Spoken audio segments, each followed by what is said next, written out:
Bonjour.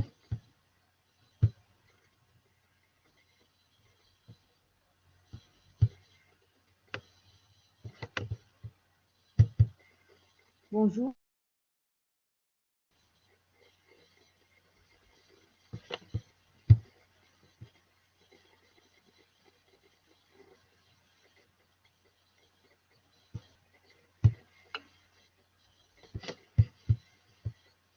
Vous arrivez à m'entendre?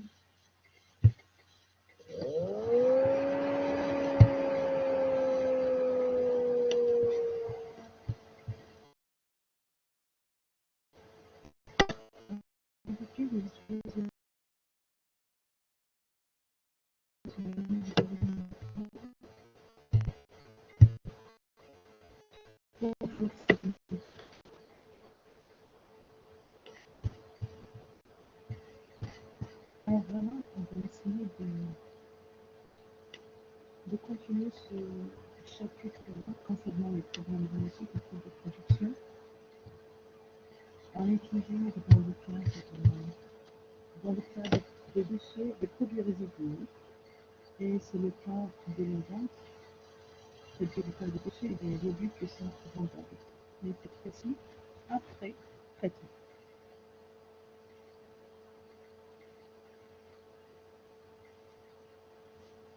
On sait que les produits résiduels, c'est-à-dire les déchets et les produits, peuvent subir ce qu'on appelle un traitement avant de faire le traitement.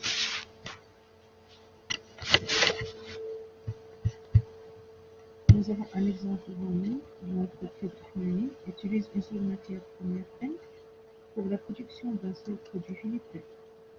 Alors, l'atelier 1 est consacré au traitement de la matière première N. Ce traitement me permet de dégager des déchets équivalents à 5% du poids de la matière N. Alors, l'atelier 2, quant à lui, est consacré au traitement des déchets avant leur écoulement. L'entreprise Ahmadi s'accorde 1 kg de N donné à 1 kg de P. N violence, le charge de production certifiée pendant le mois de décembre 2016.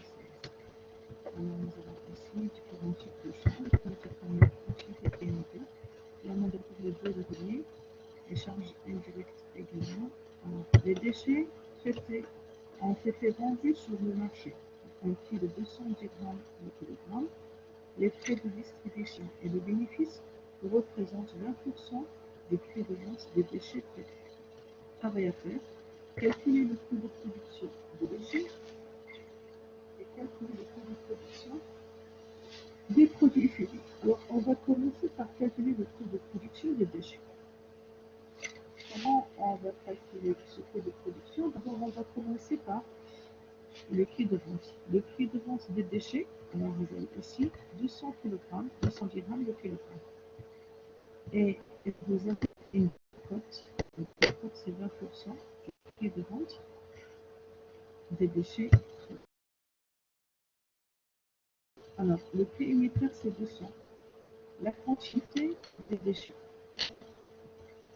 Prix de la quantité des déchets, vous avez ici 5% du poids de la matière N. Donc, dans l'atelier numéro 1 sera le traitement de la matière N.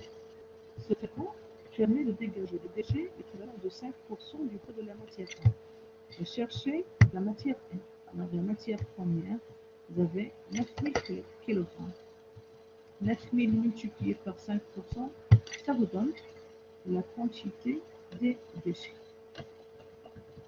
Donc voilà, la quantité des déchets, c'est 450. Il n'est rien que les 9000 multipliés par 5%. Le prix de la vente, c'est 210 grammes. Ça vous donne un montant de 90 000. Pour la décote, on va retrancher la décote. La décote, nous avons dit 20% du prix de vente des déchets. Le prix de vente, c'est celui-là. Donc, il sera la base de calcul ici. Alors, ça vous donne 90 000 pour 20%, ça vous donne 18 000. Donc, le coût après traitement, c'est 450.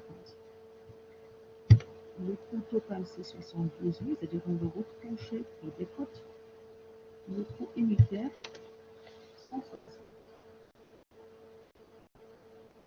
Alors, de ce coût-là, on va retrancher les charges sociales.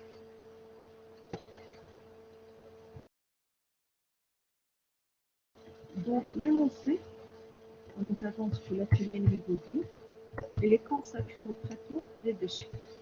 Alors, c'est là où on va traiter les déchets. Autrement dit, toutes les charges fixes seront incluses dans le coût de production des déchets.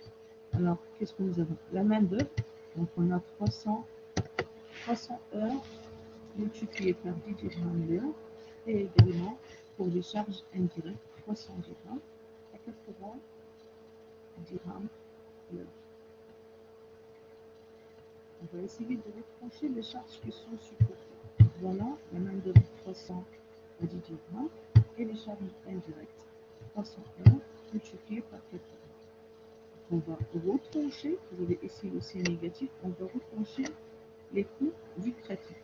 Et on va avoir le coût total.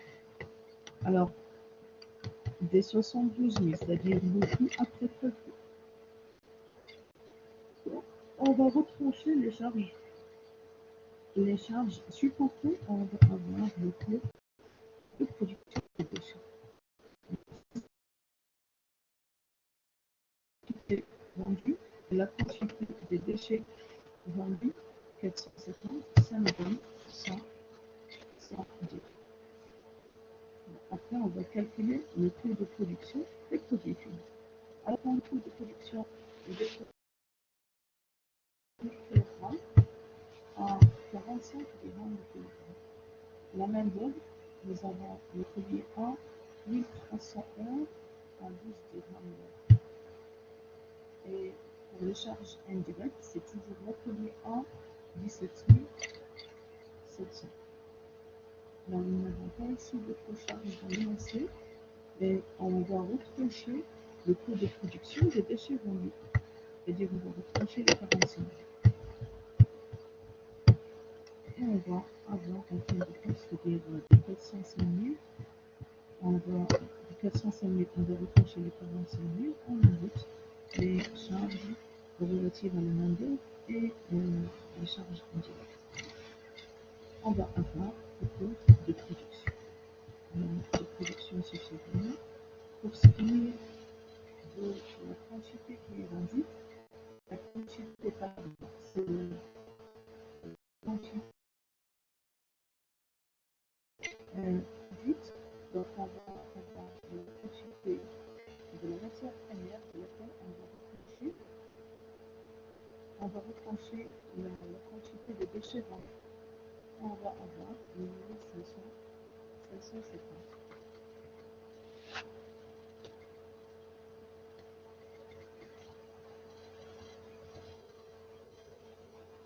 Alors le troisième cas, c'est le cas des produits résiduels récupérables.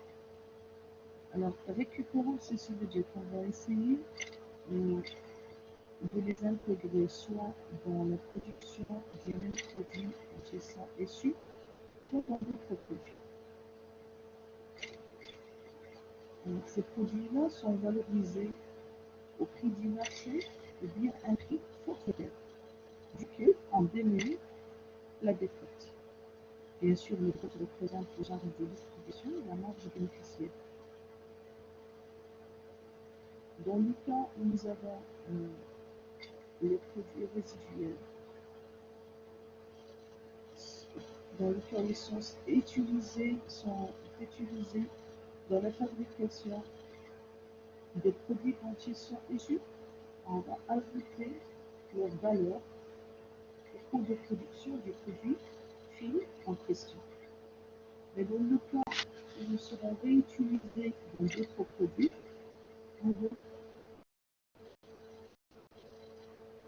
on va retrancher les premiers produits dont ils sont issus, on va les ajouter au coût de production du produit dans lequel ils seront réalisés.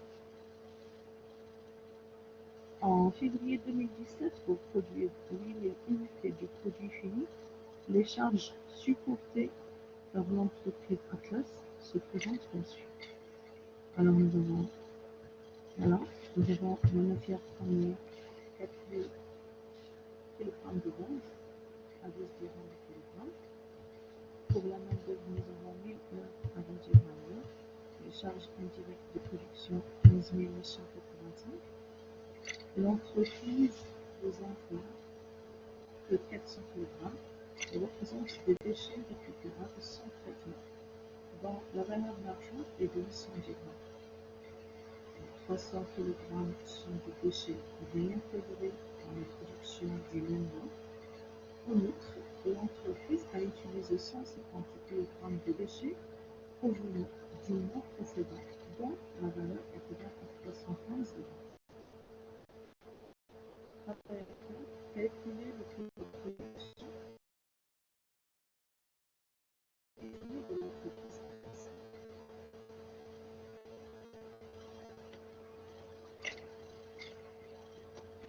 Donc, le prix de production, le produit fini.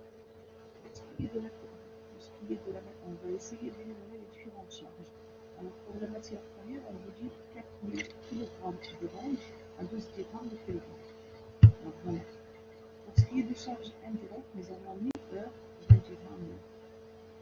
Alors, les charges indirectes, vous avez 15 185.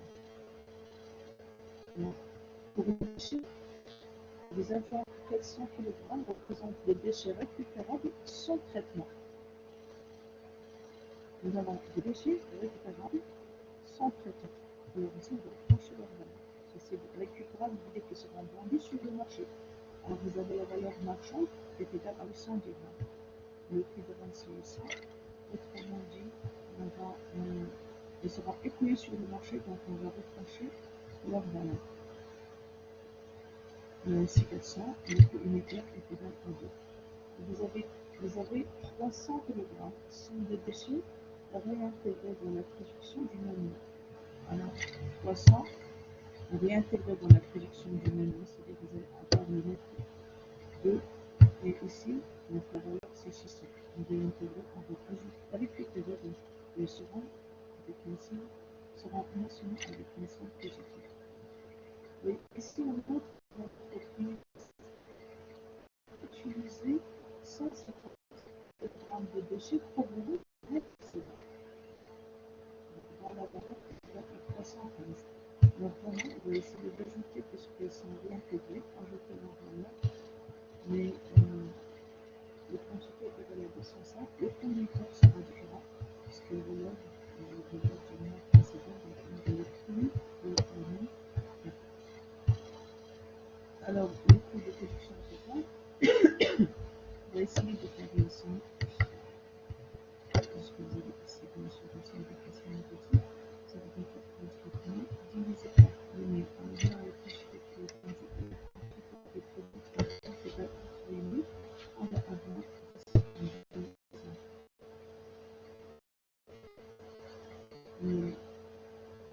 dans certains cas, vous pouvez avoir le prix de la matière, c'est-à-dire on se base ici sur la quantité qui est traitée.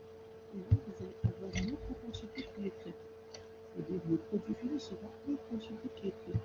Et dans ce cas-là, on a qu'à produire la matière première, on obtient en fin de compte des unités de produits finis. Exemple, on peut faire un produit c'est bon. Alors dans ce cas-là, nous avons la quantité d'orange, mais là on peut avoir des boîtes. C'est en termes d'unité de boîtes d'orange.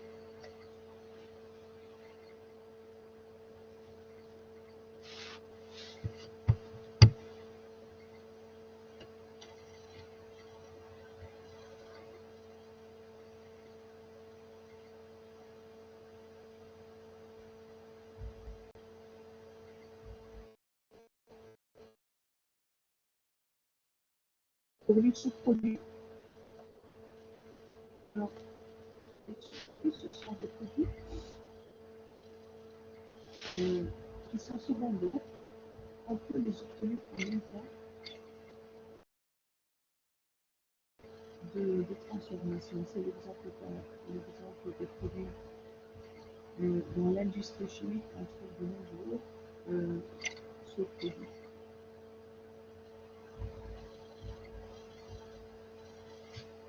Alors, vous avez un exemple de Danone.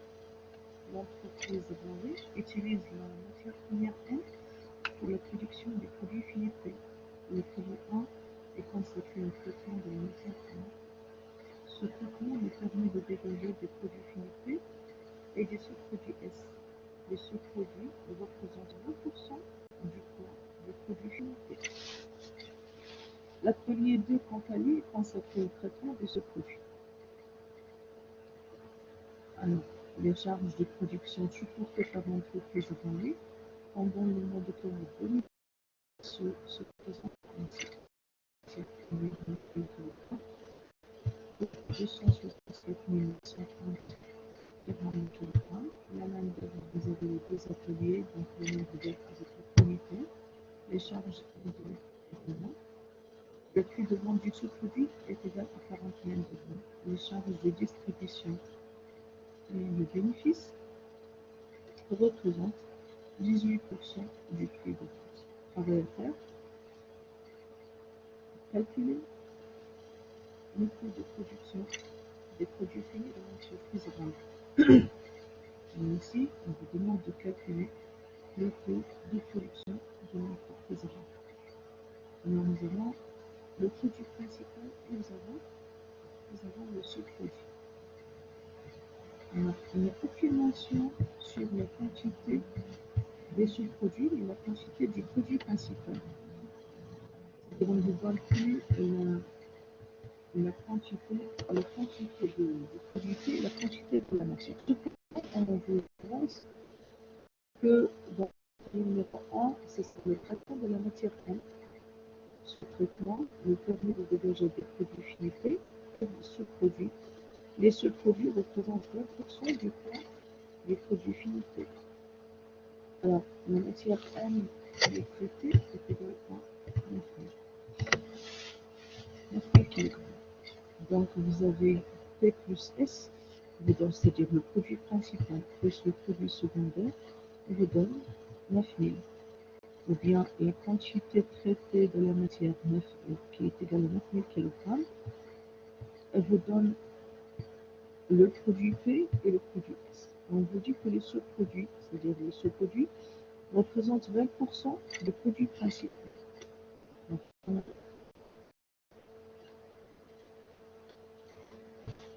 les deux, c'est 9 kg. Alors, on va remplacer S par sa valeur qui est égale à 20% du produit principal. On met en facteur P, donc vous allez avoir P qui est égal à 9000 divisé par 1,2. Autrement dit, la quantité de produit fini est égale à 7500. La quantité du produit S est égale à 1200. Donc maintenant, on va commencer par déterminer le coût de production des sous-produits. La quantité des sous-produits, c'est 1500. Le prix, nous avons dit 41. La décote, alors, pour ce qui est de la décote, on a dit 18%. 18% du prix de vente. Alors voilà le prix de vente sur lequel, ce sera la base de calcul ici, sur lequel on applique les 18%, donc ça vous donne 11,70. Quand on va la retrancher de prix de vente, on va avoir le coût de production de S après traitement. Alors après, on va retrancher les charges supplémentaires. Et là, nous avance que le produit est consacré au traitement de son produit. Dans l'atelier numéro 2, vous avez la même personne à 10 dirhams l'heure. 10 dirhams l'heure. Pour les charges indirectes, vous avez toujours l'atelier 2, 400 heures à 2 dirhams l'heure. Donc, on va essayer de retrancher ces charges-là et on retrouve le coût de production initial des produits, de ce qu'on appelle des sous-produits. La quantité qui est traitée, bien sûr, 1500, donc le fournisseur, c'est 30 grammes. Après, on va calculer le coût de production du produit fini. Alors, pour le coût de production, nous avons la matière première machine, une valeur de 264 930. Pour les charges de l'atelier, vous avez 1200 heures en 24 heures. Et pour les charges indirectes, vous avez 1200 heures en 65 différents. Alors, la somme de ces chargements vous donne le coût de production des deux produits. C'est-à-dire, à la suite de l'atelier, à la fin de l'atelier numéro 1, on va avoir les deux produits, le produit P et le produit S. Le produit S, c'est-à-dire les sous-produits, seront traités dans l'atelier numéro 2. Et après, vous allez avoir le coût initial de ce produit. Donc, c'est ce qu'on va calculer ici. L'initial de production des sous-produits. Alors, on va retrancher le coût initial de production de ce produit. On va avoir le coût de production du produit P. Vous avez une question?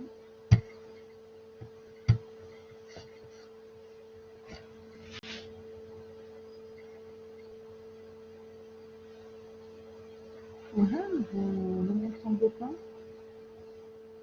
Les autres étudiants, est-ce que vous arrivez à m'entendre?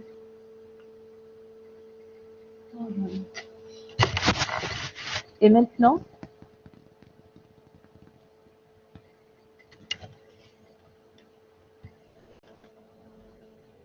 Est-ce que vous arrivez à m'entendre maintenant?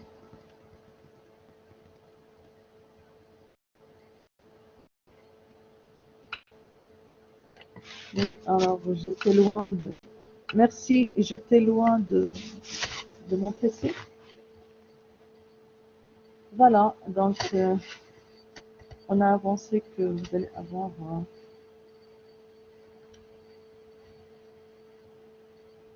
le coût de production du produit P. On va commencer par l'atelier numéro 1, dans lequel vous allez avoir le traitement des deux produits. Après, le produit et le sous-produit sera traité dans l'atelier numéro 2. Dans l'atelier numéro 2. Donc, voilà, donc le traitement, on va avoir le coût de production des deux produits. Le produit P et le sous-produit, pardon.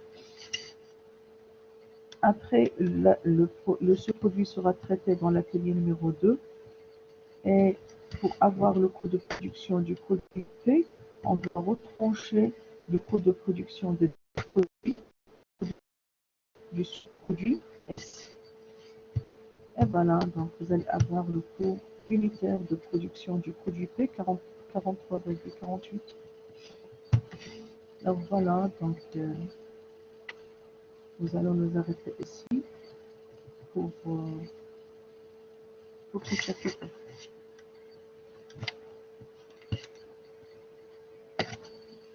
Vous avez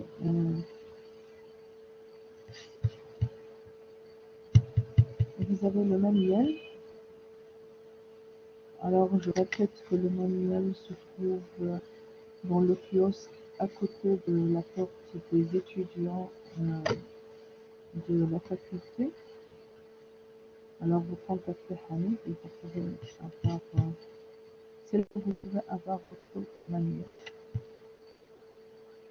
Alors est-ce que vous avez des questions avant de passer à notre chapitre?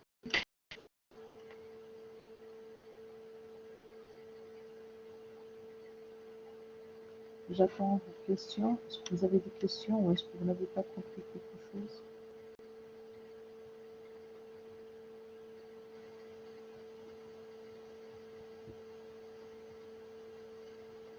J'attends le feedback. J'attends vos réactions. Si vous n'avez pas compris quelque chose, je vous réexplique.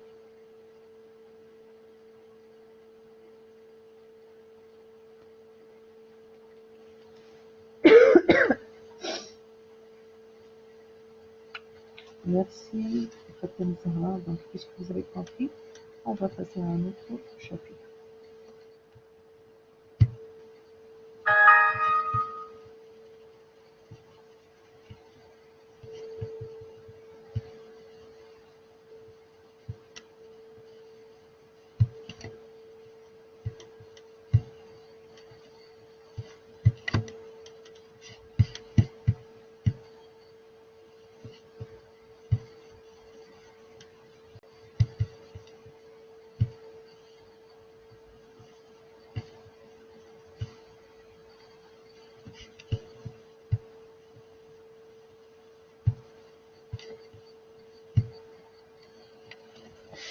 Alors, le chapitre d'aujourd'hui s'intitule La méthode d'application rationnelle des charges. Alors, cette méthode, elle va commencer par une critique qui est adressée à la méthode du coût complet, la méthode des sections analytiques.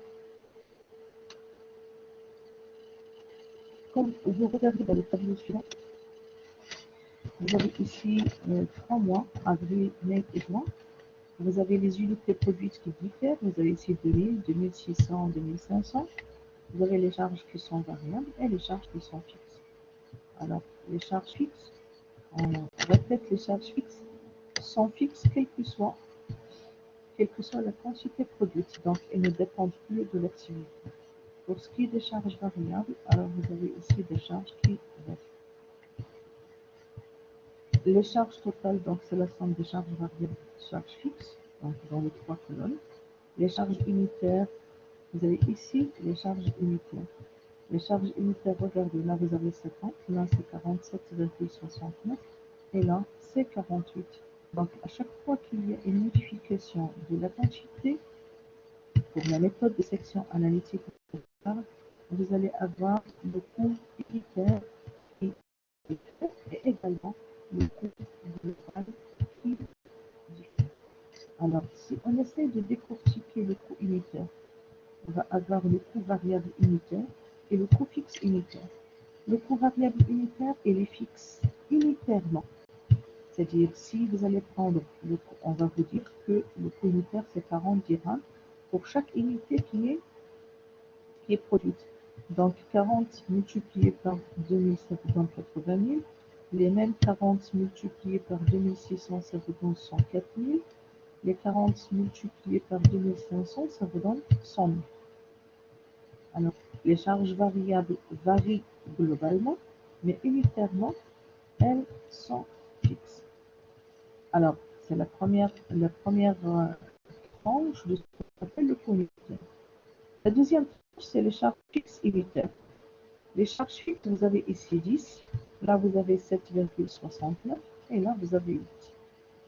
Alors, la méthode de l'imputation rationnelle des charges fixes, son objectif c'est d'effacer la variation des charges fixes, la variation des charges fixes, la variation du coût unitaire. Lorsqu'on dit le coût unitaire, alors vous avez le coût unitaire variable et les fixes. Donc ceci veut dire on vise les charges fixes unitaires. Suite à la variation de l'activité, vous avez ici 2500. Donc suite à chaque modification, vous allez avoir le coût fixe unitaire qui va. Qui est responsable, ce sont les charges fixes unitaires. Et là, on rappelle la méthode de le concept des économies d'échelle. Alors pour ce concept-là, on dit quand la quantité augmente, le coût unitaire diminue. Quand la quantité augmente, le coût unitaire diminue. Regardons ce que vous avez ici. Passons de 2000 à 2500 à 2600, vous avez le coût fixe qui est passé de 10 à 8 à 7,69.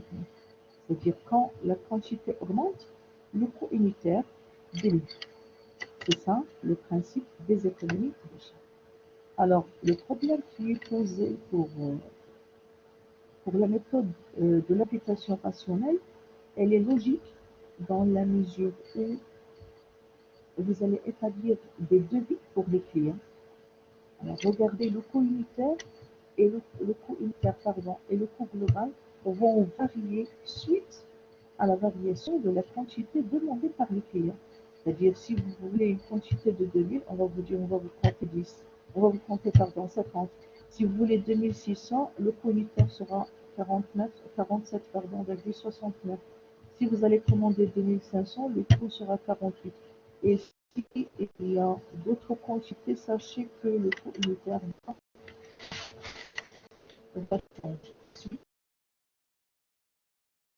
Une modification de quantité, vous allez avoir une modification du coût unitaire. Chose qui n'est pas logique. Vous avez deux clients, un client pour chacun, c'est-à-dire pour chaque client qui va commander une quantité, elle va avoir un coût qui est différent.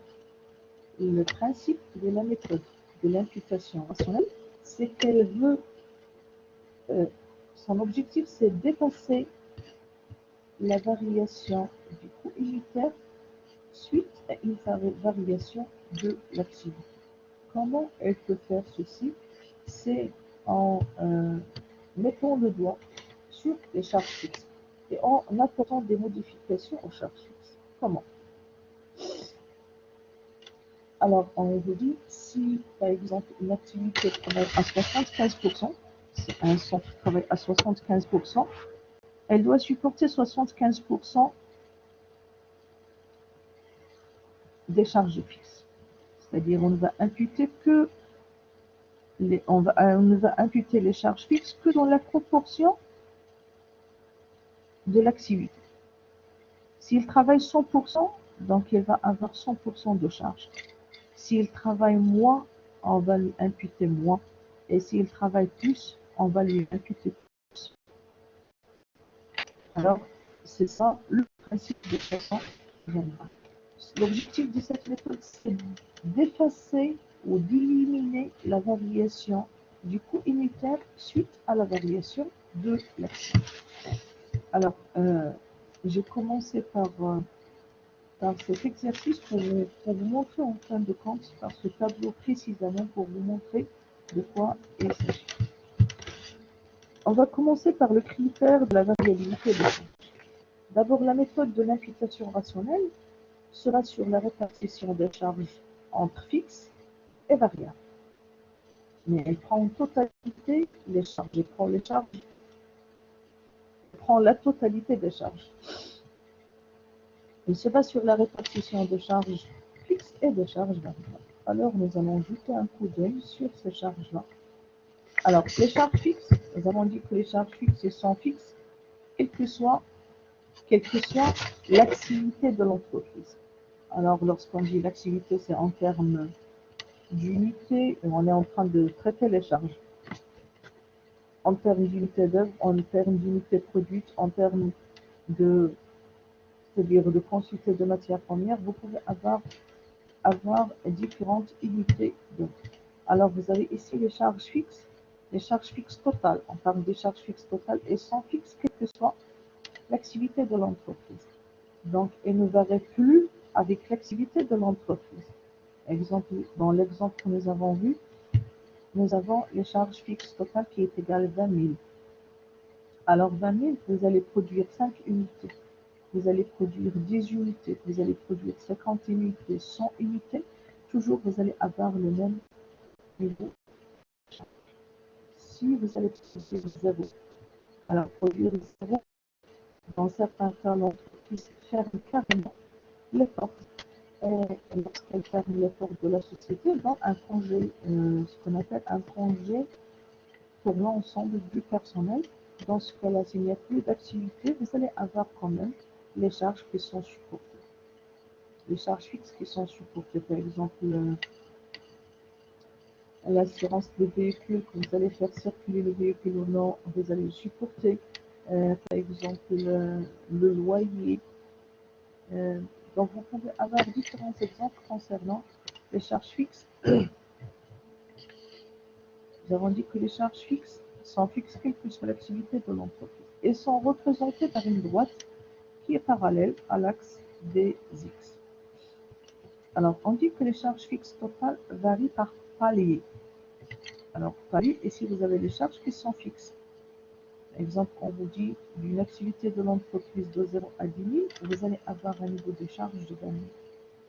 Mais si sa capacité est relative à l'existence de l'entreprise, c'est-à-dire si l'entreprise augmente sa taille, vous allez avoir un autre niveau de charge. C'est celui-là. Alors, arrivé à un niveau qui est celui-là, ce niveau-là, l'entreprise va supporter plus de charges. Par exemple, ici de 10 000 à 15 000, elle va supporter ici 24 000. Un coût, bien sûr, c'est des charges fixes totales qui seront en 24 000. Arrivé à ce niveau-là, l'entreprise va passer, on dit, à la structure numéro 3.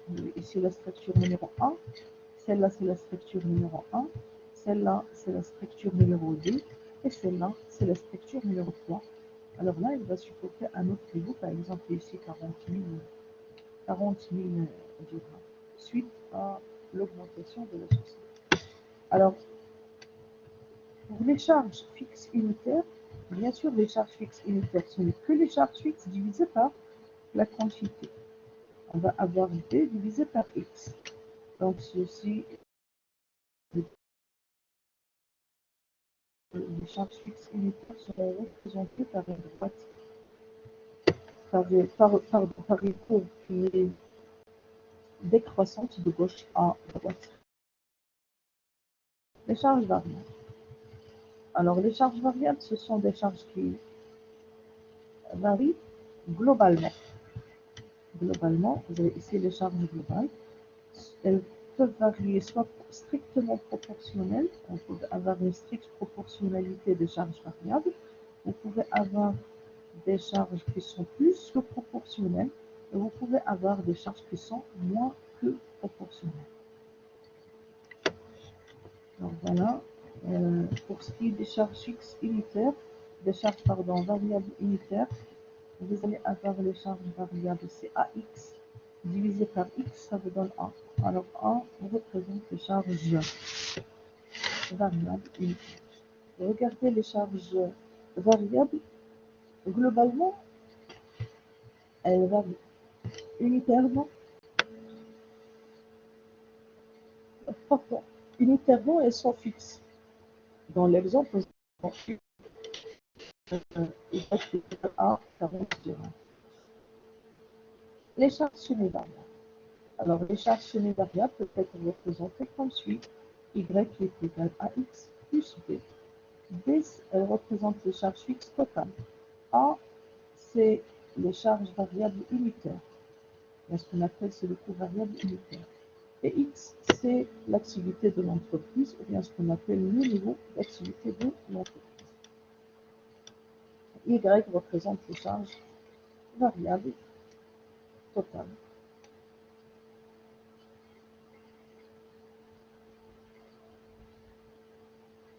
Alors, Y représente les charges variables, les charges totales, et non les charges variables. Y représente les charges totales. Vous avez ici une partie qui varie et une partie qui est fixe. Nous avons ici des charges sub-variables, c'est-à-dire variables dans une proportion et sont fixes dans une autre proportion. Voilà, vous avez ici l'activité et vous avez les charges totales. Vous avez une partie qui est fixe.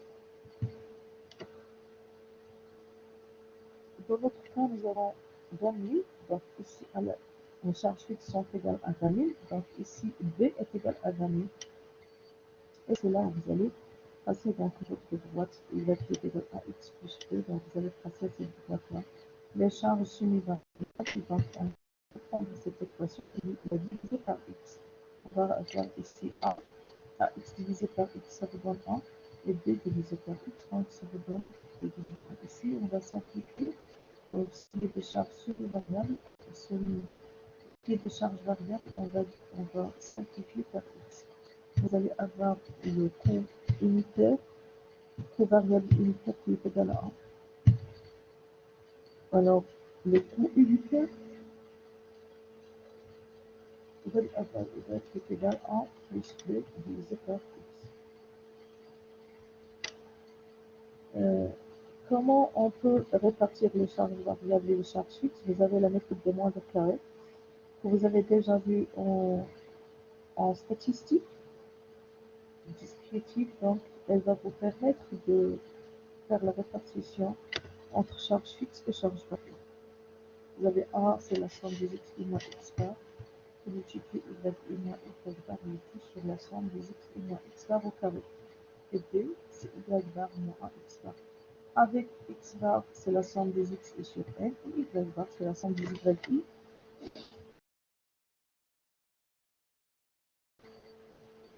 Je vous ai donné alors vous avez les xi et les yi, et comment vous arrivez à faire la répartition entre ici c'est plus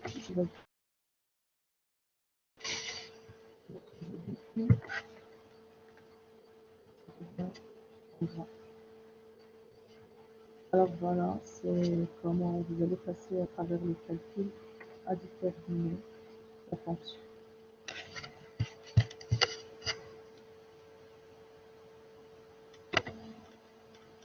Excusez-moi.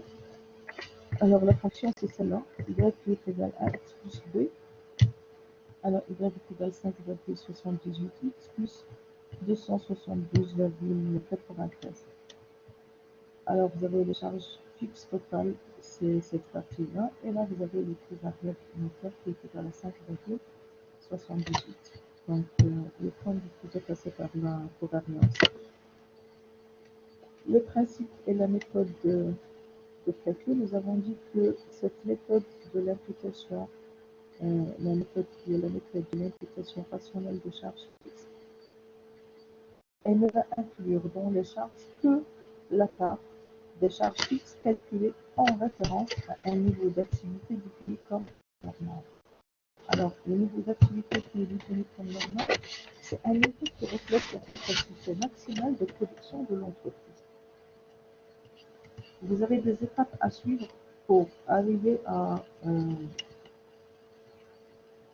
calculer le coût unitaire selon la méthode de l'imputation rationnelle. La première étape consiste à séparer les charges fixes de l'ensemble des charges. Alors, on va commencer par séparer les charges fixes de l'ensemble des charges. On vous donne soit on vous donne la totalité des charges, on vous donne les charges variables, et vous pouvez déterminer les charges fixes en faisant la soustraction, soit qu'on vous donne directement les charges fixes et les charges variables, alors il faut séparer ces charges fixes. Déterminer un niveau d'activité comme normal, elle sera déterminée par la société, c'est-à-dire c'est l'entreprise qui détermine ce niveau d'activité normal. Calculer le coefficient de l'imputation rationnelle. Alors, vous allez déterminer les charges fixes imputées, calculer le coût de l'imputation rationnelle, en déduire la différence d'un côté. Alors, voilà le coefficient d'imputation rationnelle.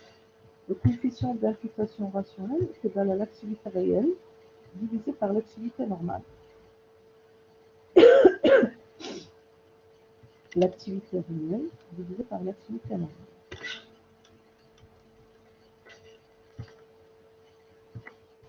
Le coefficient qui est égal à l'activité réelle divisé par l'activité normale, s'il est supérieur à 1, ça veut dire que l'entreprise est en suractivité. C'est-à-dire que l'activité réelle, elle est supérieure à l'activité normale. L'entreprise sera en suractivité. Lorsque vous avez le coefficient qui est inférieur à 1, ceci veut dire que l'activité réelle, elle est inférieure à l'activité normale. On se trouve dans le cas de la sous-activité. Alors, les charges fixes imputées, comment on peut les calculer? Ce n'est que les charges fixes multipliées par le coefficient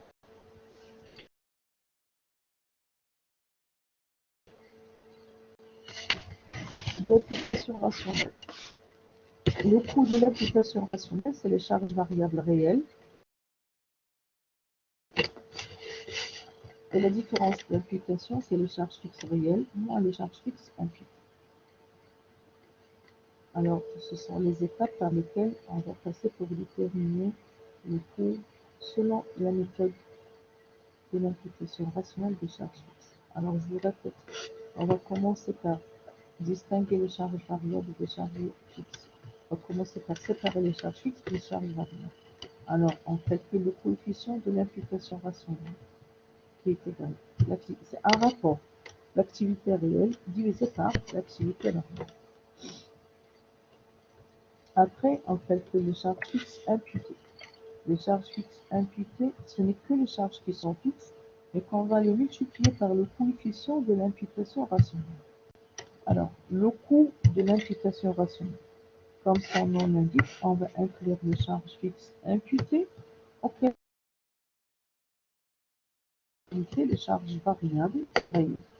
La différence d'imputation, c'est les charges fixes réelles moins les charges fixes imputées.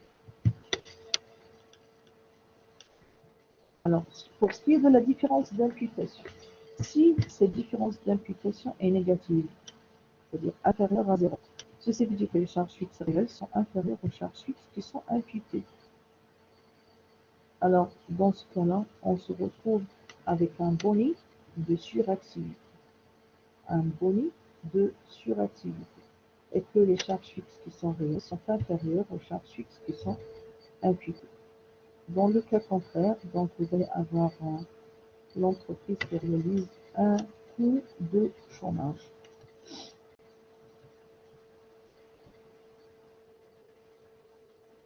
Là, c'est une méthode donc vous avez la répartition entre charges fixes et charges variables. Les charges variables sont reproduites telles que, et pour ce qui est des charges fixes, on va les multiplier par le coût de l'imputation rationnelle, et ça vous donne les charges fixes qui sont imputées.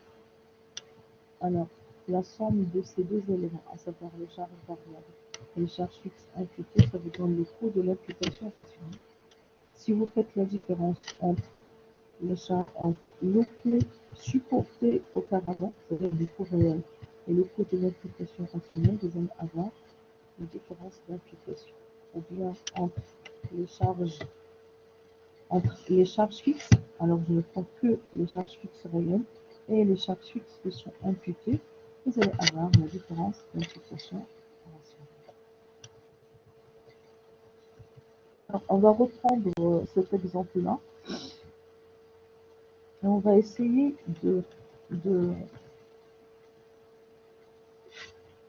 d'imputer les charges fixes au coût. Alors, on vous dit que l'activité normale, c'est 2500. Alors, 2500, c'est l'activité qui est normale. C'est l'activité qui est normale. Et nous avons 2000 et 2600. Donc, la première des choses, c'est séparer les charges variables des charges fixes. Donc, c'est possible de les séparer.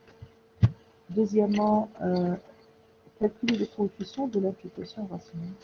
Nous avons dit le coefficient de l'imputation rationnelle, c'est l'activité réelle divisée par l'activité normale. L'activité normale, elle est toujours la même. Donc, c'est 2500 avancés dans l'énoncé. L'activité réelle, dans le premier cas, c'est 2000, dans le deuxième, 2600, et dans le troisième, 2500. Alors là, c'est l'activité réelle divisée par l'activité normale. 2000 divisé par 2500, ça vous donne 0,8, donc c'est 80%.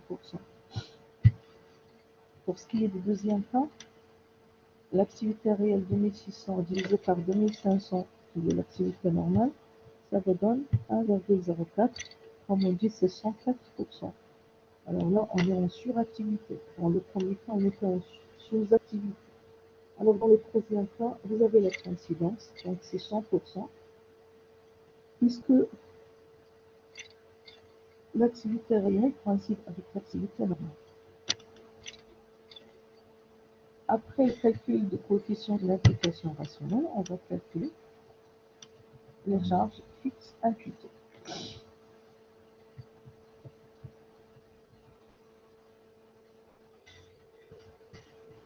Donc, vous avez ici les unités qui sont produites. Nous avons dit en avril, nous avons 2000, en mai 1600, en juin 1500. Les charges variables, c'est 40 dirhams. Voilà, 40 dirhams l'unité. 40 dirhams fois 2000, ça vous donne 82. 40 fois 2600, ça vous donne 104 000. 40 fois 2500, ça vous donne 100 Les charges fixes imputées, ce n'est que les charges fixes multipliées par le coefficient de l'imputation rationnelle. Alors voilà, dans le premier cas, le coefficient c'est 80%, bien c'est 0,8. 20 000 multiplié par 0,8, ça vous donne 16 000. Dans le deuxième cas, vous avez ici 104%. 20 000 multiplié par 1,04, ça vous donne 20 800. Et dans le troisième cas, vous allez avoir 20 000. Alors, comment je peux calculer le coût de l'imputation rationnelle? Nous avons dit pour le coût de l'imputation rationnelle, c'est les charges variables plus les charges fixes qui sont imputées. Voilà, charges variables plus les charges fixes imputées. Comme on dit, c'est 80 000 plus 16 000, ça vous donne 96 000. Pour le mois de mai, vous avez 104 000 plus 20 800, ça vous donne 124 800. Et pour le troisième cas, ça vous donne 100 000 plus 20 000, ça vous donne 130 000. Le coût unitaire. Pour calculer le coût unitaire, on va diviser le coût total par la quantité. Alors 96 000 divisé par 2000, ça vous donne 48. Pour le mois de mai, 124 800 divisé par 2600, ça vous donne 48. Pour le troisième cas, 120 000 divisé par 500, ça vous donne également 48. On va arriver à notre chiffre, l'application rationnelle de charge fixe. Le coût unitaire est fixe. Ainsi, l'activité varie. Alors vous avez ici l'activité, mais le coût unitaire est toujours le même, 48 euros. Alors on sait que le coût variable est toujours le même. Regardez, le coût fixe est également le même. Le coût fixe est égal à 8 dirhams. Donc, dans les trois cas, vous allez trouver que le coût fixe unitaire est égal à 8 dirhams. Comment on peut obtenir le coût fixe unitaire? C'est les charges fixes divisé par la quantité. Alors 16 000 divisé les charges fixes imputées bien sûr. Alors 16 000 divisé par 2000, ça vous donne 8. 20 800 divisé par 2600, ça vous donne 8. Et 20 000 divisé par 2500, ça vous donne 8. Alors on a obtenu le même coût unitaire et le même coût variable unitaire. Pardon, le même coût fixe unitaire. Le coût fixe unitaire qui est égal à 8 et le coût unitaire, c'est-à-dire les 48. La différence d'imputation. Pour la différence d'imputation, on a avancé, c'est les charges réelles moins les charges fixes imputées. Les charges fixes réelles, c'est les 20 000 moins 16 000, ça vous donne 4 000. Alors regardez ici, on a un signe positif, mais il s'agit d'un coût de chômage. Vous avez ici un coût de chômage. Parce que l'entreprise a travaillé en dessous de l'activité normale. Vous avez 80% de son activité, donc on est dans la sous-activité. La différence d'imputation est là un signe positif. Dans le cas opposé, on est dans la suractivité. La suractivité est supérieure à 1. C'est-à-dire vous avez 2600 supérieur à 2500. On va avoir ici 104%. Alors 1,04 est supérieur à 1, on est dans la suractivité. Alors, comment calculer les charges, la différence d'imputation? C'est les charges fixes réelles 20 000 moins les charges fixes imputées. Alors 20 000 moins 20 800. Ça vous donne moins 800. Moins 800, donc nous avons un signe qui est négatif. Nous avons un signe qui est négatif. L'entreprise réalise un bonus de suractivité. Puisqu'elle a travaillé plus que l'activité normale, elle va supporter plus de charges.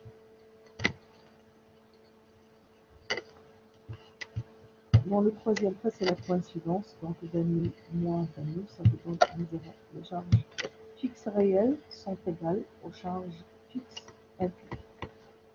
Et donc, la différence sera égale à 0. Alors, si vous avez des questions, vous n'avez pas compris quelque chose, vous intervenez s'il vous plaît.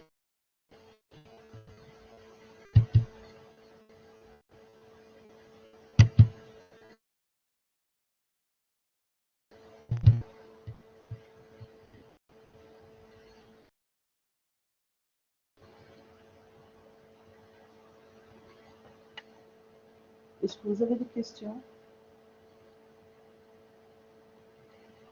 Non, madame. Est-ce que vous avez compris?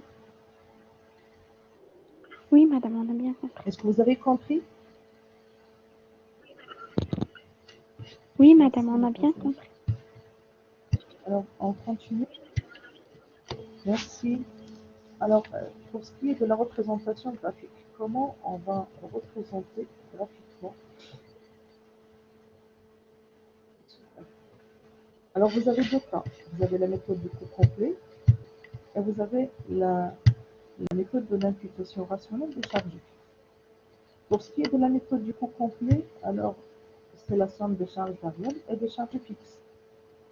Avec A, c'est le coefficient de variabilité des charges. Bien, ce qu'on appelle, c'est le coût variable unitaire. Il est égal à 40. Pour ce qui est des charges fixes totales, B représente les charges fixes totales. Ces charges sont égales à 20 000. Alors, Y sera égal à X plus B, donc c'est 40X plus 20. Lorsque X prend la valeur de 2000, alors Y sera égal à 40 multiplié par 2000 plus 20 000. Ça vous donne 100 000. Lorsqu'elle prend la valeur de 2000, lorsque X sera égal à 2600, vous allez avoir 40 multiplié par 2600 plus 20 000. Ça vous donne 124 000. Et dans le cas où X sera égal à 2500, vous allez avoir Y qui est égal à 40, soit 2500 plus 20 000. Alors ça vous donne 120 000. C'est les mêmes résultats qu'on a obtenus, c'est-à-dire que vous avez dans le tableau. Le premier tableau. Alors rappelez-vous, vous avez 100 000, 124 000 et 120 000. Alors voilà, 100 000, 124 000 et 120 000.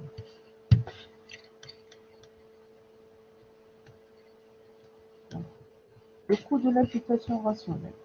Alors, c'est Y1 qui est égal à 1 qui multiplie X. On a obtenu le coût est égal à 48. Donc, Y est égal à 48 multiplié par la 48. 48 multiplié par X. Et X, voilà.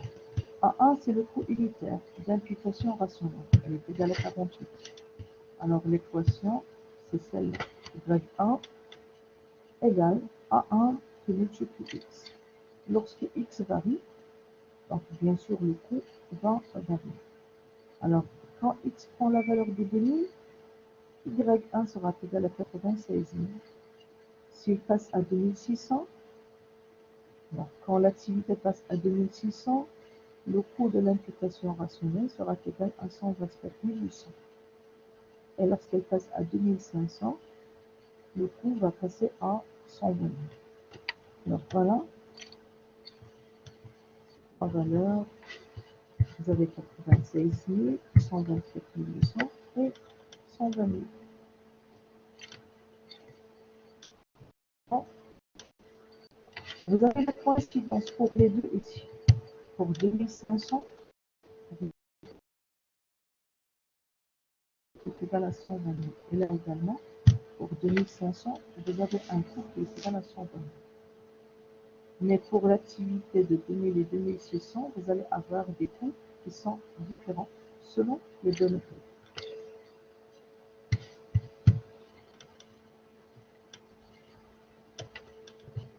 Voilà la représentation actuelle.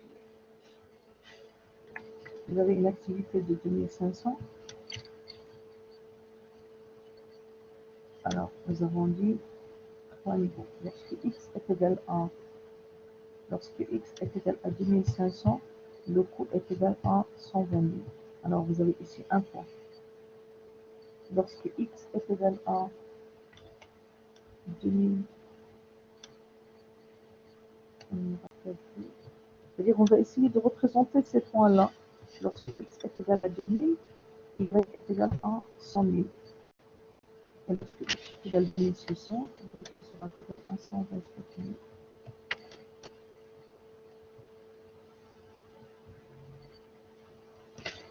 Alors là, pour cette droite-là, vous avez y qui est égal à 40x plus 20 000. C'est selon la méthode du cours complet. La méthode du cours complet. Selon la méthode du cours complet. La méthode du cours complet, vous avez y qui est égal à x plus b. Donc c'est 40x plus 20 000. Alors là, pour x est égal à 2500, vous avez ici, vous avez le coût qui est égal à 120 000. Vous avez 2600.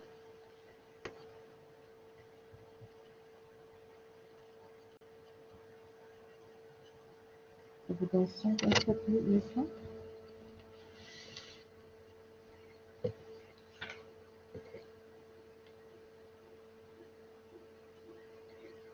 Alors 2600, vous avez 124 000.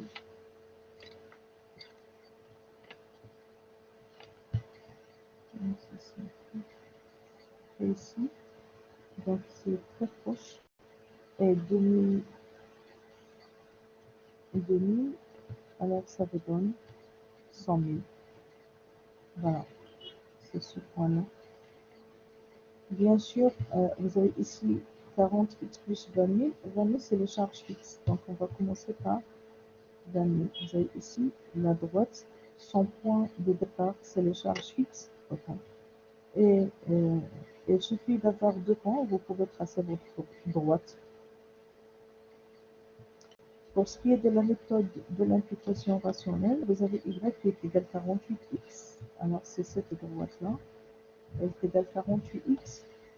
Et vous avez l'origine des deux axes, c'est-à-dire lorsque x est égal à 0, le coût sera égal à 0. Et vous avez le point commun, 120 000. Ces deux points vous permettent de tracer la droite. Si vous allez chercher par exemple 2000, ça vous donne 96 000. Pour une activité de 2000, vous allez avoir 96 000. Et pour 124 800. C'est bon. Donc vous allez avoir le point d'intersection, c'est celui-là, qui est égal à 2500. Pour toute activité inférieure à 2500, vous allez avoir ce qu'on appelle un coût de chômage.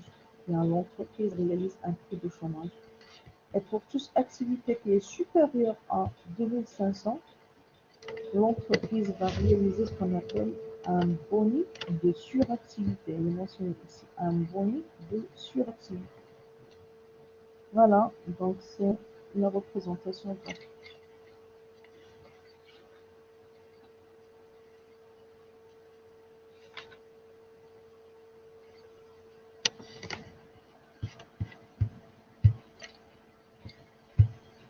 Est-ce que vous avez des questions? Alors, si vous avez des questions, vous les posez, s'il vous plaît.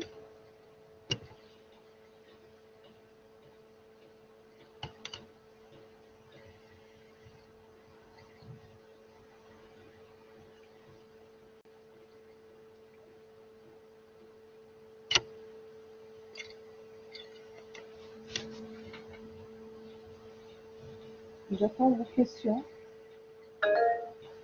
Oui, Omaïma.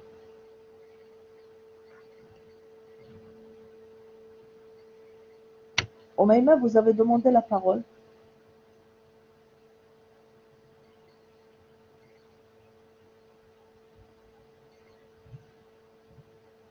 Mademoiselle Omaïma, vous avez demandé la parole. À vous la parole.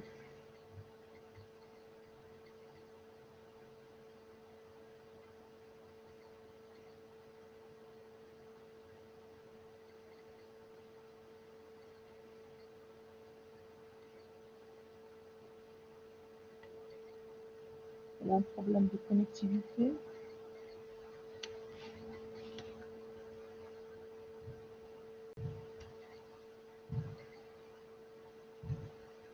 Omaïma?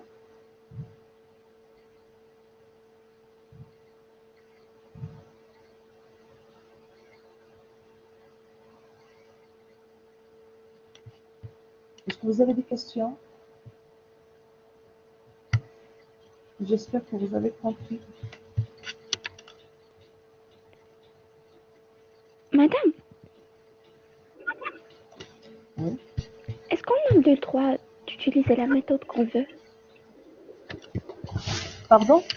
On peut utiliser n'importe quelle méthode. Ou bien on doit déterminer la méthode. J'ai précisé votre question. C'est-à-dire à l'examen?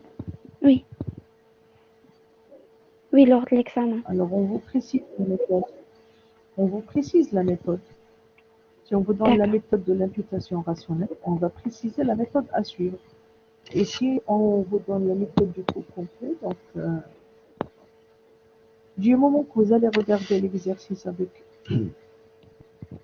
exemple, si on vous donne la répartition entre les charges fixes et les charges variables, sachez que vous pouvez avoir la méthode de l'imputation rationnelle des charges fixes.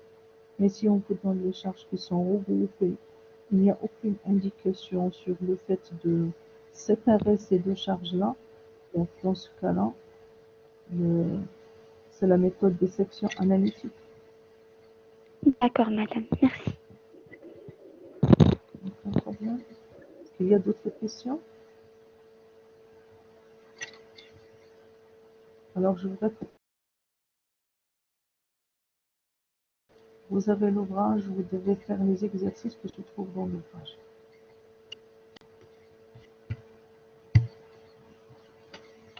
Vous avez pas mal d'exercices. Non, excusez-moi.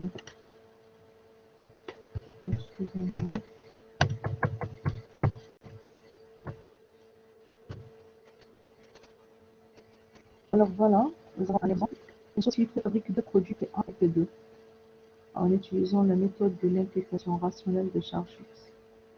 Construire et compléter le tableau de répartition des charges indirectes avec imputation rationnelle. Alors voilà, mademoiselle, ici on vous a dit avec imputation rationnelle. Donc sachez qu'il s'agit de l'imputation rationnelle. L'activité a été de 75% de l'activité normale pour les centres découpage et montage A. Alors voilà, centre découpage et centre montage A. L'activité est de 75% et de 80% pour tous les autres centres. C'est-à-dire pour ces deux centres-là, vous allez avoir l'activité normale,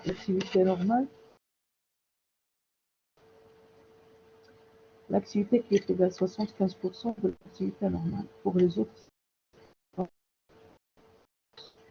alors voilà, vous avez ici le total de la répartition primaire. On vous a donné la répartition entre les charges fixes et les charges variables. Là, la répartition est fixe. Alors, vous avez ici les unités d'œuvre, la nature de l'unité d'œuvre et le nombre d'unités d'œuvre. Alors, pour ces clés de répartition, on vous a donné donc des chiffres. Alors là, vous avez administration et entretien. Alors, s'il vous plaît, j'entends des clics, vous avez posé des questions. Alors, s'il vous plaît, posez votre question oralement, puisque je suis sur un autre. Ah, c'est pas grave, mademoiselle Omeima. Vous aviez une question? Vous avez dit, je suis désolée, j'avais un problème. Pardon? Mademoiselle, quelle était votre question? Madame, s'il te plaît, ce exercice, quelle page?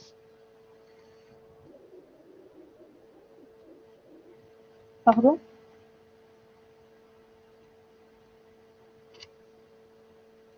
L'exercice précédent? Oui. Madame, s'il te plaît, ce exercice, quelle page?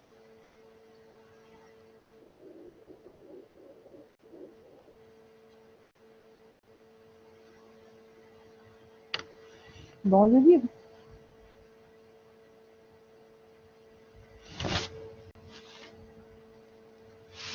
Le manuel, s'il te plaît.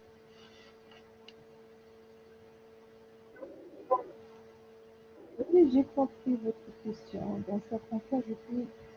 Alors, pour le premier, ça existe. Pour celui-là, je ne sais pas s'il existe ou non. Vous pouvez avoir un exercice qui est similaire.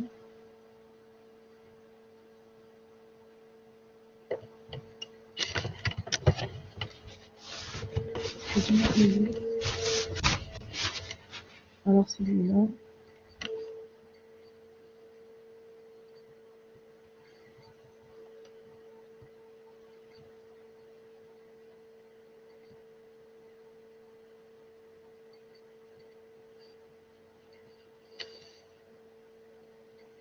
Je vais chercher un enfant, mademoiselle.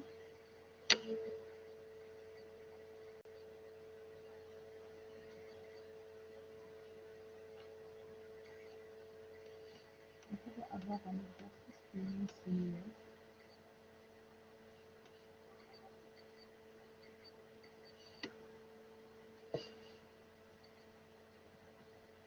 Alors, vous avez l'exercice numéro 7. C'est un exercice qui lui est similaire. Mais dans l'exercice numéro 7, vous avez des pourcentages. Et celui-là, vous avez des chiffres. Vous avez des valeurs. C'est bon? Elle s'apparente à l'exercice numéro 7. Alors, là, vous avez deux centres qui sont l'administration technique et l'entretien. L'administration technique et l'entretien, quand vous avez les clés de répartition, donc ce sont des centres qui sont auxiliaires. La question, c'est d'imputer rationnellement les charges fixes. Alors, nous avons toutes les informations qui sont utiles. Donc, nous avons des informations sur l'activité des différents centres. On vous donne les clés de répartition. On vous donne la répartition entre les charges fixes et les charges variables. On vous a donné les unités d'heure. Donc maintenant, on doit passer pour présenter le tableau.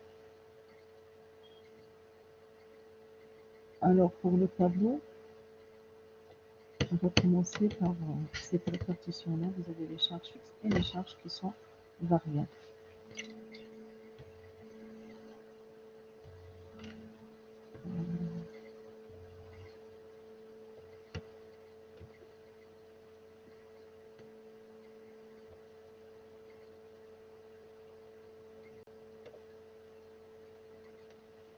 Alors,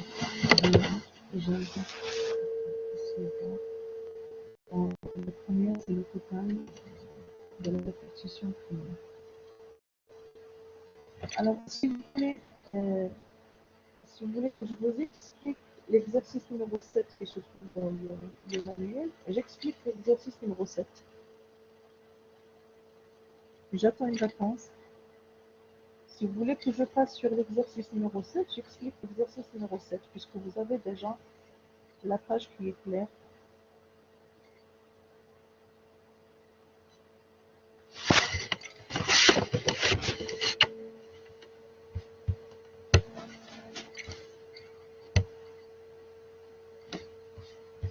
Vous utilisez votre micro.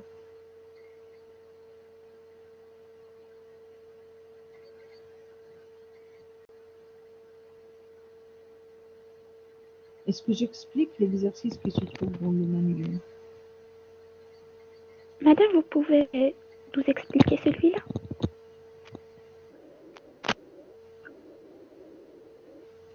Ok.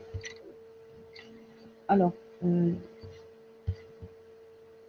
voilà, on va commencer par premièrement, vous avez, donc on va inverser mon PC. Alors, vous avez le total de la répartition primaire.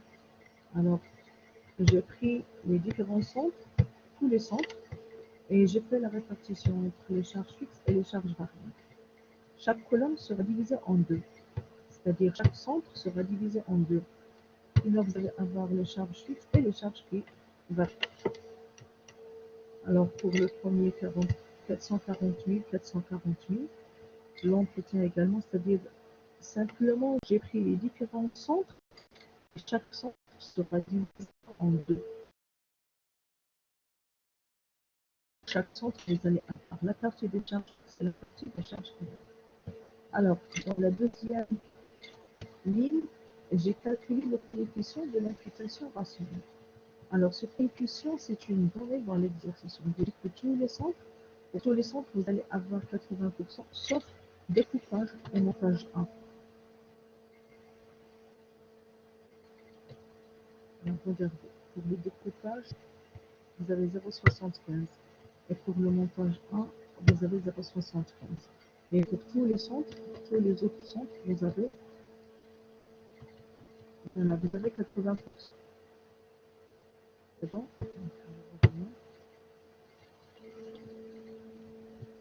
Alors, après, nous avons dit, on commence par séparer les charges entre fixe et variable. Voilà, la répartition est déjà faite. Deuxième élément, vous avez le coefficient, calculer le coefficient de l'imputation rationnelle. Dans cet exercice, les coefficients d'imputation rationnelle sont donnés. Après, on va calculer les charges fixes imputées. Nous avons dit les charges fixes imputées, c'est les charges fixes réelles multipliées par le coefficient de l'imputation rationnelle. C'est-à-dire les 440 000 pour l'administration technique, les 440 000 multipliés par 0,8, ça vous donne 350 000.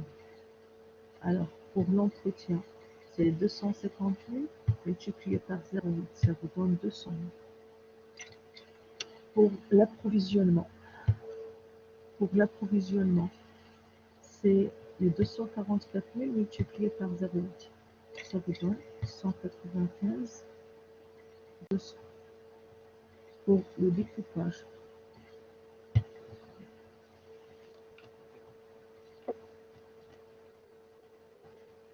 alors pour le découpage,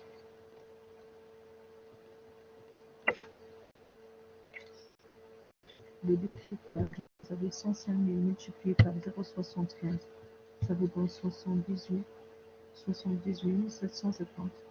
Pour le montage 1, c'est les 990 000 multiplié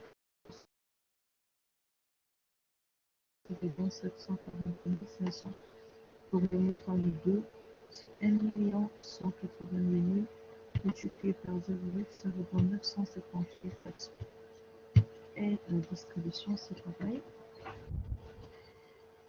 La distribution, alors voilà, la distribution, vous avez 100 fois 130 multiplié par 0,8, ça vous donne 82 504.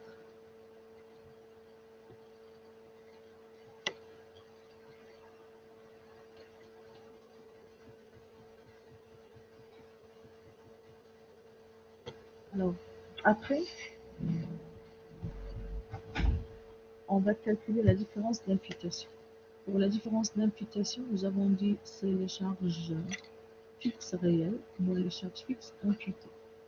Alors, les charges fixes réelles pour l'administration, c'est les 440 000 moins les charges fixes imputées 350 000, ça vous donne 88 000. Pour l'entretien également, 250 000 moins 200 000, ça vous donne 50 000.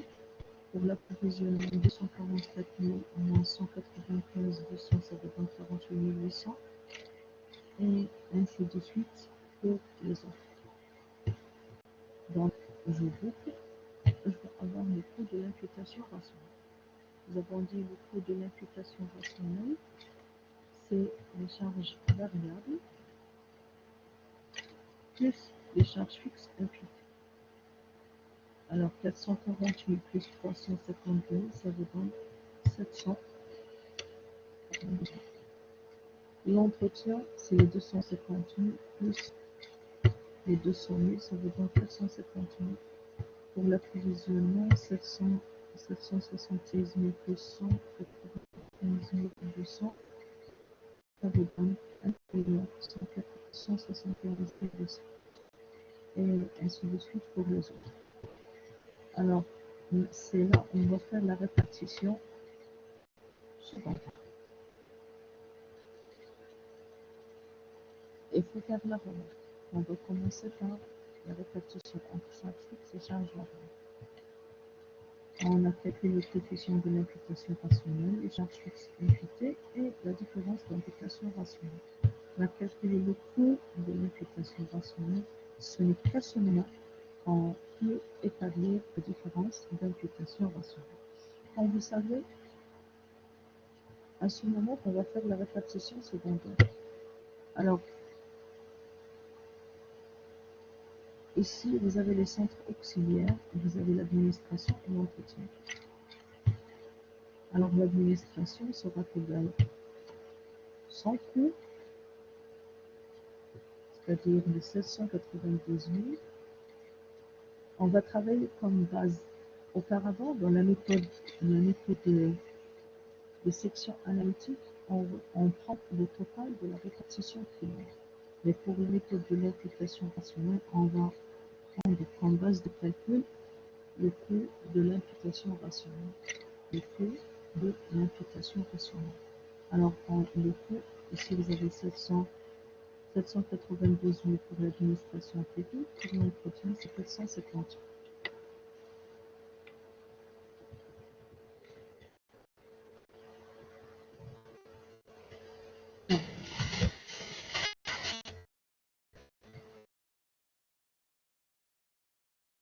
Nous avons dit c'est le coût de l'imputation rationnelle. Nous devons retourner au tableau pour voir. Alors vous avez ici l'administration technique. Vous avez ici 10 plus 5 ça vous donne 15 plus 20 ça vous donne 35. Alors plus 65 ça vous donne 100. Donc autrement dit c'est un pourcentage. Alors 100%. Alors administration technique. Si je dis l'administration technique, alors maintenant je vais raisonner en termes de l'administration technique égale le coût, nous avons dit 792 000 plus 20%, 20% de Y. Y égale 150 000 plus 10%, 10% de X.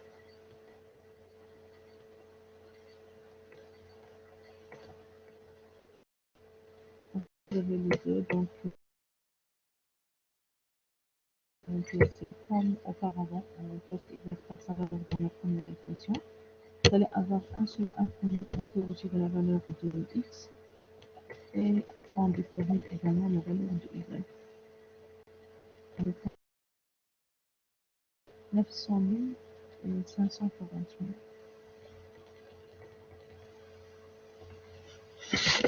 Voilà. Donc voilà, ici 900 000 et là 540 000. Il suffit de pratiquer les pourcentages. Pratiquez les pourcentages que vous avez dans les clés de répartition. Le total de la répartition secondaire est égal à 0. Cette partie-là donc sera V. Ce ne sera plus utilisé par la suite. Donc c'est un vide concernant le nombre d'unités d'œuvre, la nature de l'unité d'œuvre et le coût de l'unité d'œuvre pour les centres qui sont auxiliaires. Alors, excusez-moi. Pour les autres,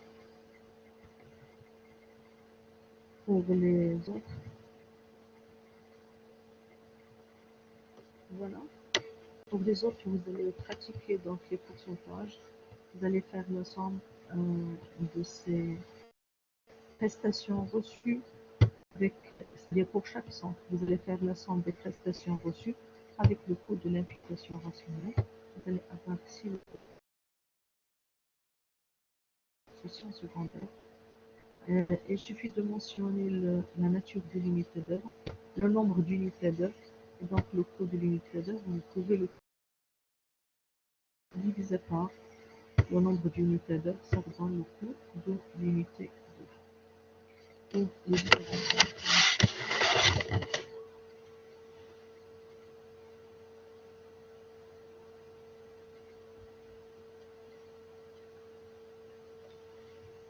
est-ce que vous avez des questions? Est-ce que vous avez des questions?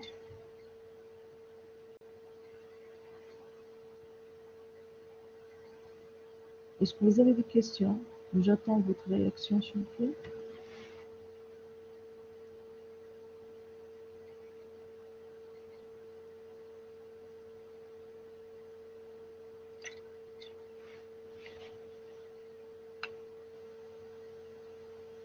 Merci, mademoiselle Ihsan. Donc, vous avez compris, Fatem Zahra, où se trouve le problème? Vous avez dit non. Qu'est-ce que vous n'avez pas compris, Fatem Zahra? Non, madame, j'ai dit non parce que j'ai pas de questions. Ah, bon, Je m'excuse, c'est bon. madame. Alors, aucun problème, c'est pas grave. Je suis là pour vous expliquer. Alors, s'il n'y a plus de questions, je vais m'arrêter à ce niveau-là. Je peux vous envoyer un examen et c'est à vous de le résoudre.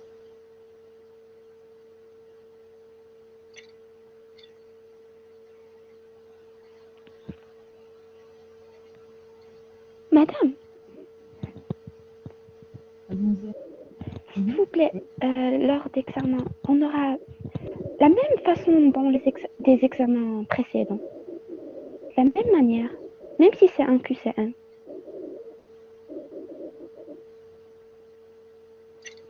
et je n'ai pas encore pensé à l'examen et comment déposer l'examen.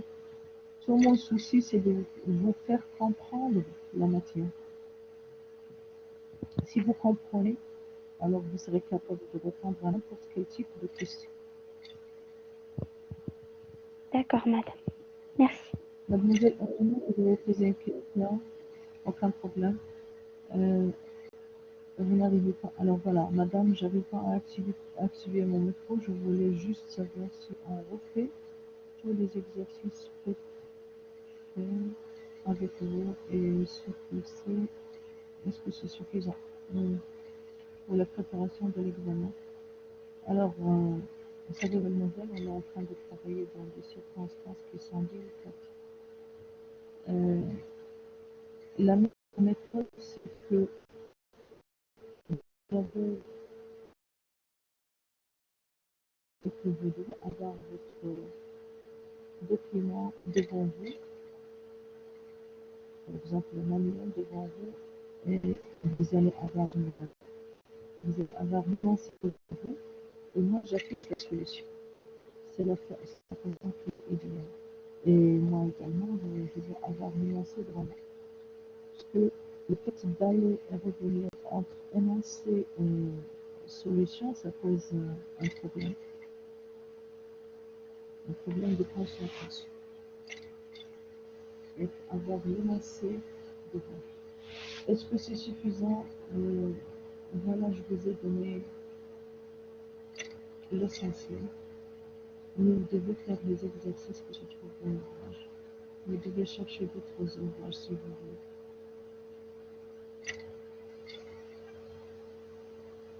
Pour moi, le support du cours, le manuel et le complet. Vous avez une partie là où il y a les examens avec corrigé. Vous avez le cours, exercice. Dans le cours, vous avez le cours qui est appuyé par des exemples.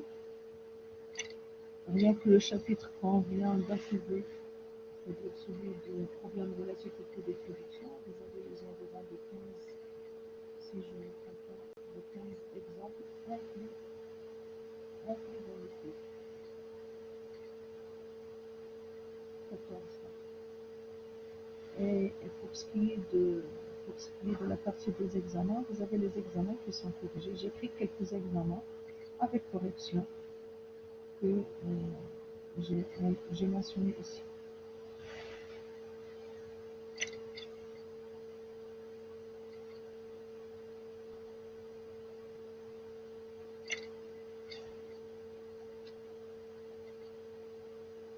le choix vous référez à l'examen, aux examens qui se trouvent ici. Voilà, vous avez ici des examens qui sont provisés. C'est bon. Est-ce que vous avez des questions?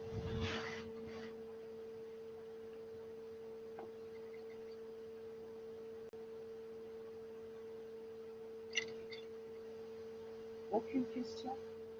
J'espère que vous avez tout compris.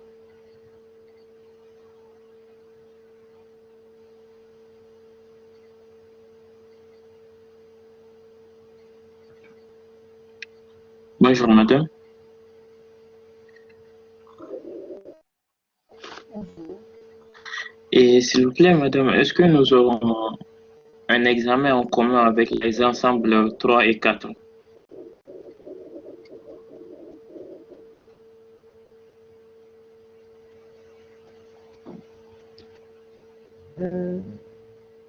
On n'a pas encore, on ne s'est pas encore convenu. Alors pour les années précédentes, toujours on avait des examens communs. Cette année-là, on n'a pas encore tranché.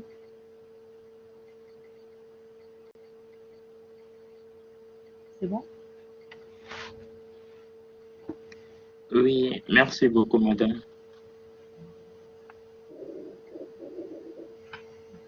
Aucun problème, de rien. Est-ce qu'il y a d'autres questions?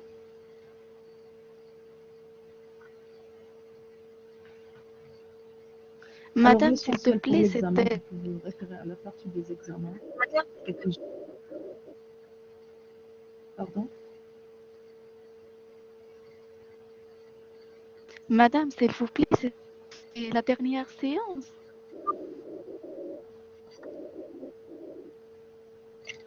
Oui, puisque l'arrêt des vous êtes pas au courant, l'arrêt des examens, c'est le samedi.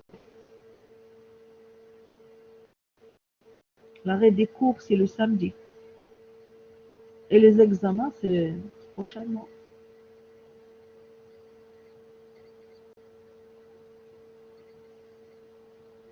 D'accord, merci.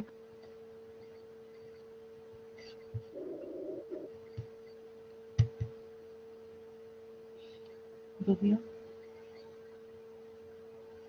Mais si vous voulez, je peux vous programmer une séance pour vous. Vous choisissez l'examen que vous voulez et je peux vous expliquer cet examen-là.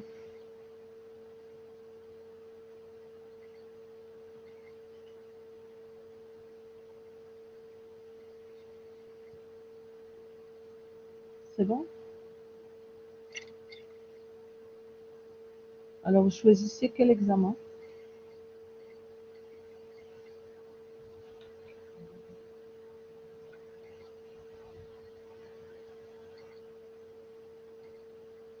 Alors, on choisit l'examen de 2014-2015, la page 430.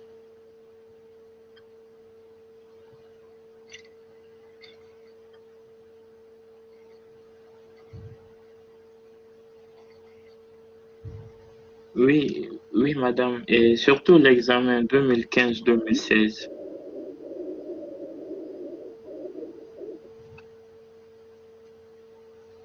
Alors, vous avez ici l'examen 2015-2016.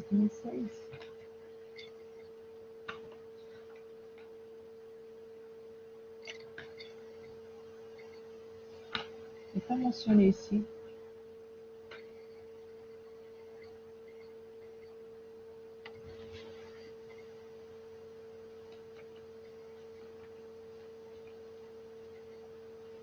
Alors là, vous avez l'examen 2014-15. Vous voulez celui de 2015-16?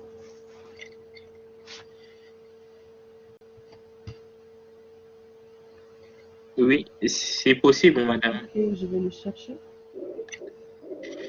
Et Je au vais le fait, chercher. madame, Est-ce que vous voulez qu'on programme une séance? Oui. et c'est au niveau de la correction.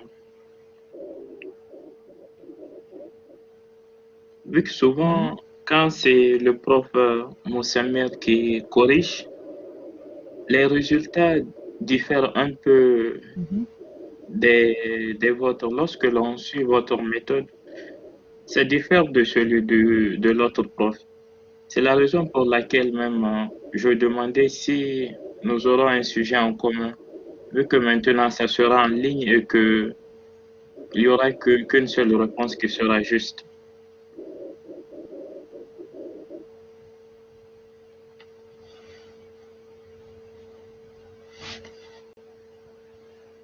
Alors, chaque professeur il va corriger pour ses étudiants. C'est-à-dire, chaque professeur va être chargé de corriger les copies de ses étudiants. Vous êtes dans l'ensemble 1 et 2. Pourquoi vous posez de telles questions? Et pourquoi il y a une différence entre le résultat que je donne et les résultats de M. Moussani?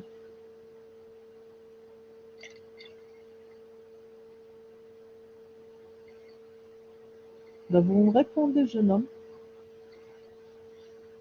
La Oui, comptabilité ok, analytique, c'est la ok, ok, comptabilité analytique. Et ne change pas en fonction du professeur. ok, d'accord. Merci beaucoup, madame. C'est bon. Je viens de déposer aujourd'hui même l'examen de 2014-2015. Vous allez essayer de le résoudre sans voir la solution. Sans voir la solution. Et je peux vous programmer une séance. Donc, si vous voulez, bien sûr.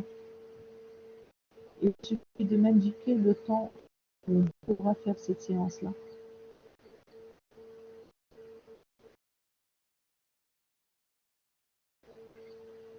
L'horaire, s'il vous plaît.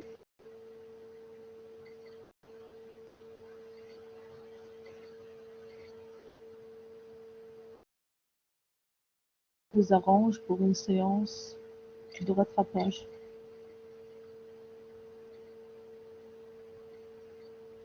L'arrêt des cours, c'est le samedi.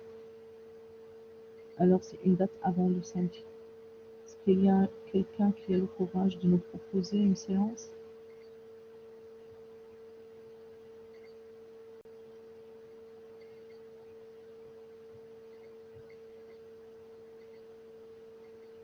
Personne?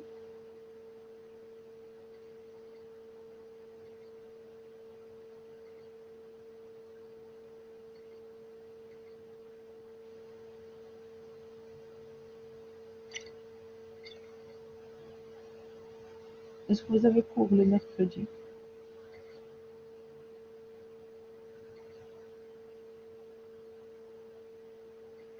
Alors, vous utilisez vos micros, vous me répondez. Est-ce que vous avez cours le mercredi?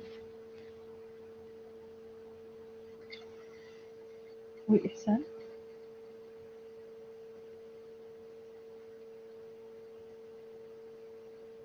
Ihsan.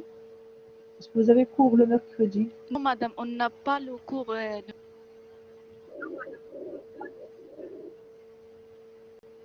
Les deux travaux dirigés?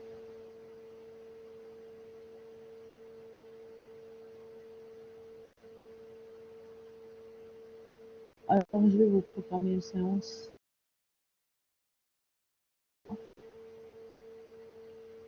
C'est bon? À 10h30, ça vous arrange?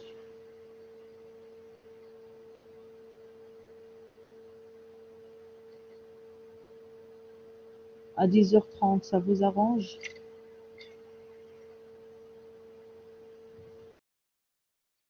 Oui, madame. Ok, maintenant. À la prochaine séance. Au revoir. Au revoir.